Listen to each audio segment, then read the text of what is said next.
लाल किला, जिसे हिंदी में लाल किला के नाम से जाना जाता है, दिल्ली के ऐतिहासिक धरोहरों में से एक प्रमुख किला है। यह किला मुगल सम्राट शाहजहां के शासनकाल के दौरान 1638 में निर्मित किया गया था और इसे मुगल वास्तुकला के उत्कृष्ट उदाहरण के रूप में देखा जाता है।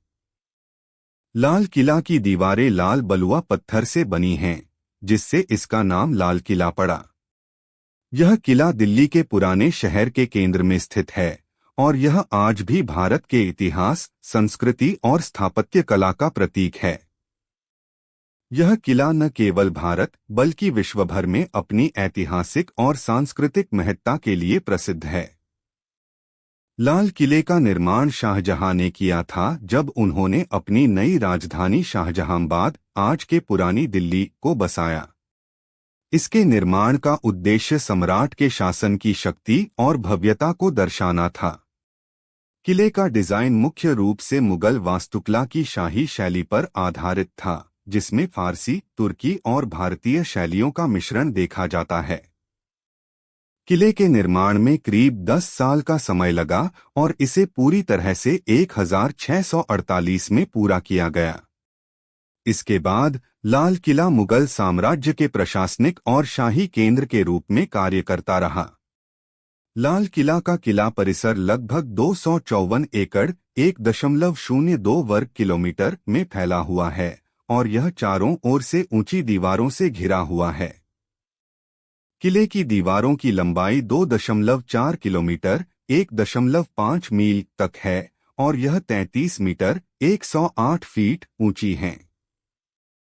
किले के भीतर सुरक्षा को मजबूत करने के लिए खंदक, गहरे गड्ढे और अन्य सुरक्षा उपायों का निर्माण किया गया था। किले के 4 मुख्य द्वार हैं, जिनमें से प्रमुख द्वार लाहौरी गेट है, जो किले का मुख्य प्रवेश द्वार है।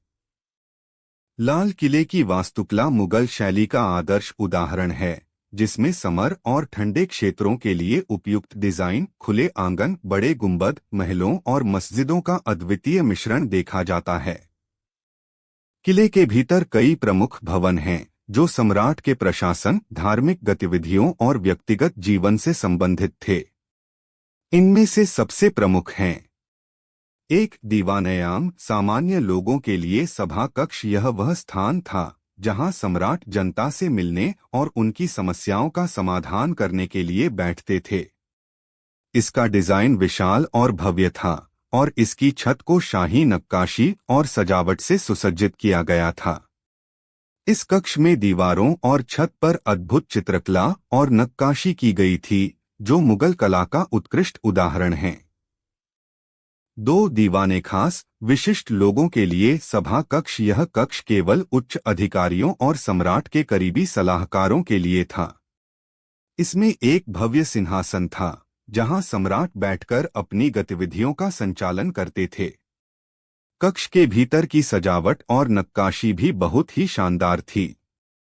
इस स्थान पर शाही दरबार की गतिविधियां होती थीं और यहां से सम्राट अपने निर्णय लेते थे। 3. मोती मस्जिद, यह एक भव्य मस्जिद है जो किले के भीतर स्थित है। इसे सम्राट शाहजहां ने अपनी पत्नी मुमताज महल की याद में बनवाया था। यह मस्जिद सफेद संगमरमर से बनी हुई है और इसके भीतर की सजावट बहुत ही सुंदर और आकर्षक है। यह मस्जिद शाही परिवार और उनके सहयोगियों के लिए एक प्रमुख धार्मिक स्थल था। 4. रंग महल, यह महल सम्राट शाहजहां और उनके परिवार के लिए था। यह महल बेहद भव्य था और इसमें शानदार चित्रकला, संगमरमर की नक्काशी और बहुमूल्य रत्नों का इस्तेमाल किया गया था। रंग महल का प्रमुख आकर्षण इसकी शानदार वास्तुकला और भव्यता थी। लाल